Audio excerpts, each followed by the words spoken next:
राधे राधे दोस्तों। पौराणिक कथाओं के क्रम को आगे बढ़ाते हुए प्रस्तुत है आज की कथा आपके सामने,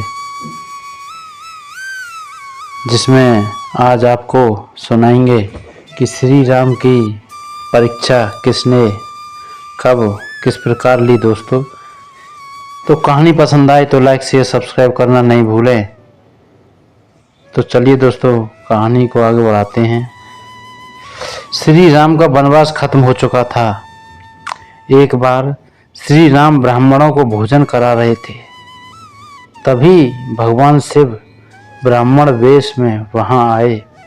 श्री राम ने लक्ष्मण और हनुमान सहित उनका स्वागत किया और उन्हें भोजन के लिए आमंत्रित किया। भगवान शिव भोजन करने बैठे, किंतु उनकी क्षुधा को कौन बुझा सकता था।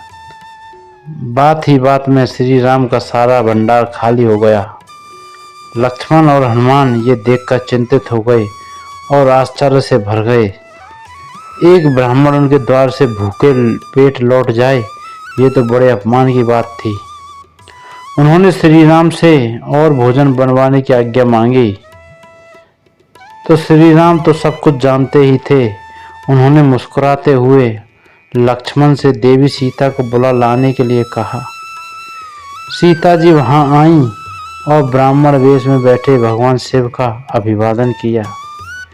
श्री राम ने मुस्कुराते हुए सीता जी को सारी बातें बताईं और उन्हें इस परिस्थिति का समाधान करने को कहा। सीता जी अब स्वयं महादेव को भोजन कराने को उद्यत हुईं। उनके हाथ का पहला ग्रास खाते ही भगवान शिव संतुष्ट हो गए। भोजन के उपरांत तो भगवान शिव ने श्री राम से कहा कि आकंठ भोजन करने के कारण वे स्वयं उठने में असमर्थ हैं, इसी कारण उन्हें उठाकर सैया पर सुला दें। श्री राम की आज्ञा से हनुमान को उठाने लगे। हनुमान महादेव जी को उठाने लगे, मगर आश्चर्य, एक विशाल पर्वत की बात ही बात में उखाड़ देने वाले हनुमान, जिनके बल का कोई पार ही नहीं था, महादेव को हिला तक नहीं सके। भला रुद्रावतार रुद्र की शक्ति से कैसे पार पा सकते थे। हनुमान लज्जित हो पीछे हट गए। फिर श्री राम की आज्ञा से लक्ष्मण ये कार्य करने को आए। अब तक वो ये समझ चुके थे कि ये कोई साधारण ब्राह्मण नहीं है। अनंत की शक्ति ही अनंत ही थी। परमपिता ब्रह्मा, नारायण और महादेव का स्मरण करते हुए लक्ष्मण ने उन्हें उठाकर सैया पर लेटा दिया। लेटने के बाद भगवान शिव ने श्री राम से सेवा करने को कहा। स्वयं श्री राम लक्ष्मण और हनुमान के साथ भगवान शिव की पाद सेवा करने लगे।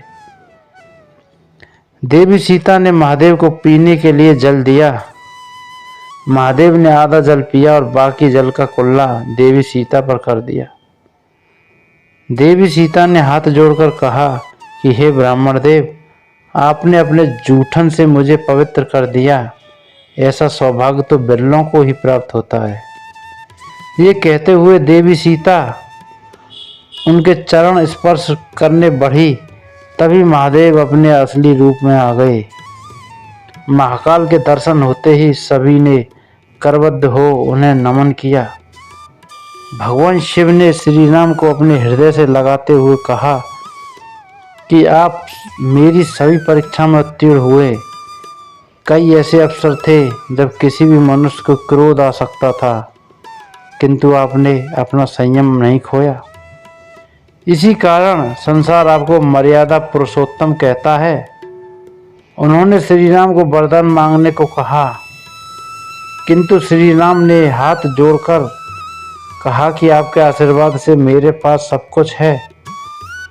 अगर आप कुछ देना ही चाहते हैं तो अपने चरणों में सदा की भक्ति का आशीर्वाद दीजिए। महादेव ने मुस्कुराते हुए कहा कि आप और मैं कोई अलग नहीं हैं, किंतु फिर भी देवी सीता ने मुझे भोजन करवाया, इसलिए उन्हें कोई वरदान तो मांगना ही होगा। देवी सीता ने कहा कि हे भगवान, अगर